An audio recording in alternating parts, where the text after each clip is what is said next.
2001లో 6,000 కోట్ల రూపాయల అంచనాతో మొదలయ్యి 13,500 కోట్ల రూపాయలకు సవరించిన అంచనాలు వచ్చి ఈరోజు 14,500 కోట్ల రూపాయలు ఖర్చు పెట్టినా ఇప్పుడు అధికారులు చెప్తున్నారు 18,500 కోట్ల రూపాయలకి అంచనాలు పెంచితే తప్ప ఈ ప్రాజెక్టులు పూర్తి కావు అని అంటున్నారు.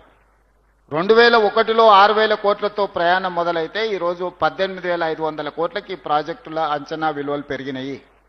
ఇకనైనా ఇక్కడ పులి స్టాప్ పెట్టాలి. దీనికి సంబంధించిన కంప్లీట్ ప్రాజెక్టును పూర్తి చేయడానికి అవసరమైన అంచనాలు అన్నిటిని కూడా సవరించుకొని తీసుకొని వచ్చి మంత్రివర్గంలో ఆమోదింపజేసుకొని పనులను వేగవంతం చేసి ప్రాజెక్టును పూర్తి చేయండి అని చెప్పి ఈ వేదిక మీద నుంచి స్పష్టంగా అధికారులకు ఆదేశాలు ఇవ్వడం జరిగింది. స్థూలంగా నేను ఒకే మాట చెప్పదలుచుకున్నా. మహారాష్ట్ర సరిహద్దుల్లో ఉన్న తుమ్మిడిహెట్టి నుంచి భద్రాచలం వరకు గోదావరి జలాల పరివాహక ప్రాంతంలో ఉన్న అన్ని ప్రాజెక్టులు, నేను ఈ ప్రాజెక్టు ఆ ప్రాజెక్టు ఒక్కొక్కటి నేను పేరు తీసుకొని చెప్పదలుచుకోలేదు. అన్ని ప్రాజెక్టుల మీద పూర్తి స్థాయి సమీక్ష చేసి ఎట్లయినా సరే ఈ ప్రాజెక్టులను పూర్తి చేసుకోవడానికి ప్రయత్నం చేస్తాము.